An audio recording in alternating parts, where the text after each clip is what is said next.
હોય, ખાસ કરીને મેં પટેલોના ઘરમાં જોયું છે, બૈરા શબ્દ વાપરે. શરૂમાં જ્યારે હું તો નાગરની દીકરી પરણીને ગઈ તો મને આખો વિરોધ કે આ બૈરા નહીં કહેવાનું એમ. ધીરે ધીરે મને સમજાયું કે બૈરામાં જ પ્રેમ છે, ત્યાં જ પ્રેમ આવે છે. દરેક માણસની પ્રેમ કરવાની રીત જુદી હોય. સોફિસ્ટિકેટેડ સ્ત્રીઓ, અમારા ઘરની સ્ત્રીઓ એમ કે એ લોકો કદાચ એટલો પ્રેમ દેખાડી ન શકે, પણ જે માણસ ખરેખર, તમે જુઓ, મેં તો બહુ જ માર્ક કર્યું છે, અને આ એવી જગ્યા છે કે અહીંથી આ કહેવાવું જ જોઈએ કે જ્યારે પહેલી વાર સુરત ગયા કે બીજા ગામોમાં ગયા, અમદાવાદ ગયા અને પોતાનું કામ કરવાનું શરૂ કર્યું, આછી મૂડી, ઓછી વસ્તુઓ સાથે, ખૂબ સ્ટ્રગલ. પાટીદારોના પરિવારોમાં મેં જોયું છે કે સ્ટ્રગલ ખૂબ કરી એ લોકોએ. કંઈ નહોતું, એમાંથી આજે મોટું સામ્રાજ્ય ઊભું કર્યું છે. તો શરૂઆતમાં જ્યારે ઘરમાં પૈસા આવતા થયા ત્યારે પહેલા માતા પિતાનો વિચાર કર્યો કે ગામનું ઘર બંધાવીએ, મમ્મી પપ્પાને સગવડ કરી આપીએ, આ કરીએ, પેલું કરીએ, બા બાપુજી સારી રીતે રહે. પછી પૈસા આવ્યા તો સંતાનોના એજ્યુકેશનનો વિચાર કર્યો કે સારું ભણાવીએ, પરદેશ મોકલીએ, એમને સારી સગવડ આપીએ, એમને ગાડી અપાવીએ. પછી પૈસા આવ્યા તો પત્નીની સાડીઓ, પત્નીના દાગીના, પત્નીની વસ્તુઓ. હું કેટલા બધા એવા પટેલ પરિવારોને ઓળખું છું અંગત રીતે કે બહાર જતા હોય અને સવારથી પહેરેલું શર્ટ હોય ને પત્ની એમ કે બદલી કાઢો ને, તો એમ કે ચાલે, હવે મને કોણ જોવાનું છે, તું સાડી સરસ પહેર. પત્નીનું આખું વોર્ડરોબ ભર્યું હોય અને પતિનું એક જ ખાનું હોય, અને શર્ટની સર્કિટ બી એવી જ રીતે ચાલે, જે ઉપર હોય લઈ લેવાનું એટલે પાછું છેલ્લું ઉપર આવી જાય.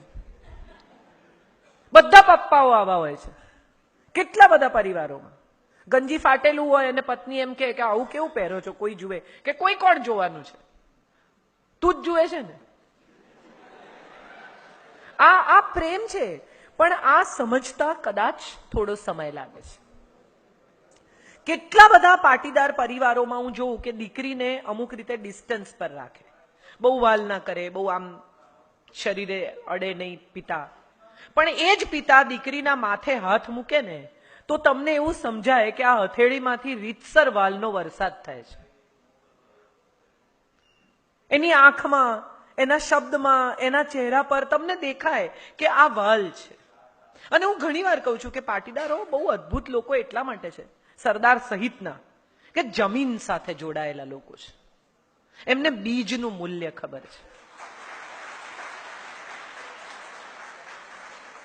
મોટા ભાગના લોકો છે ને બીજને ચૂંથી નાખે, ડિસેક્ટ કરે. અંદર શું છે, 2 ટુકડા છે, 3 ટુકડા છે, પીળું છે, ધોળું છે, કાળું છે, લીલું છે, આ બધામાં બહુ સમય નાખે. પાટીદાર એ બીજને ચૂંથ્યા વગર એને જમીનમાં રોપીને 1,000 કરે છે. આ એની આવડત છે સાહેબ. તમે જુઓ, અમેરિકા જેવો દેશ પટેલોથી બીવે છે.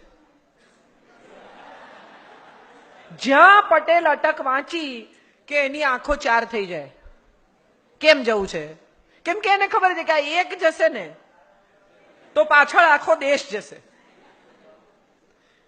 તમે બ્રુજ, બેલ્જિયમ હું ગઈ, મેં જોયું કે ત્યાં એ લોકોના પેલું બ્રુશ, શું કે છે, બુર્શમાં ગુજરાતી ખાવાનું મળે, ગુજરાતી જ બોલાય.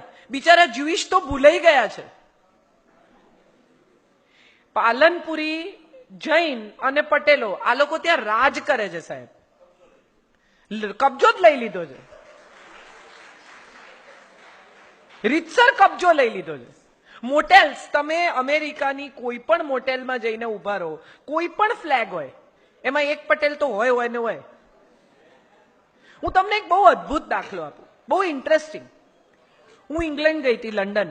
પછી મારી પાસે 3 દિવસની રજા હતી, એટલે મેં કીધું મારે સ્કોટલેન્ડ જવું છે. એટલે હું સ્કોટલેન્ડ ગઈ એકલી. તો સ્ટેશન ઉતરી એટલે મને એમ કે કંઈક શોધી કાઢીશ નાની મોટી જગ્યા. એટલે એક ભાઈ બેઠા હતા, ગુજરાતી દેખાતા હતા. એટલે મેં જઈને એમને પૂછ્યું, મેં કીધું હું અમદાવાદથી આવું છું, ગુજરાતી છું, એકલા રહેવું છે, કોઈ સારી જગ્યા મને બતાવી શકો? મેં કીધું 3 દિવસ માટે. કે લે, એકલા રહેવું હોય તો મારે ઘેર ચલો.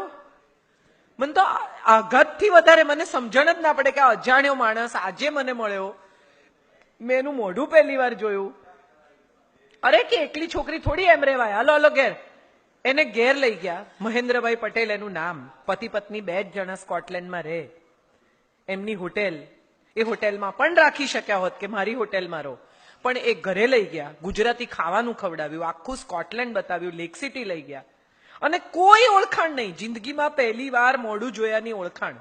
અને હું નીકળી ત્યારે એના પત્નીએ મને 11 પાઉન્ડ હાથમાં આપ્યા. એટલે મેં એમને કહ્યું, મેં કીધું શેના પૈસા આપો છો? તો કે અમારા ઘેરથી દીકરી ખાલી હાથે ન જાય. હું આજે પણ આ ખરેખર કહું છું, આ પ્રસંગ હું આજે પણ યાદ કરું છું તો મારી આંખમાં પાણી આવે છે. આ પટેલ છે.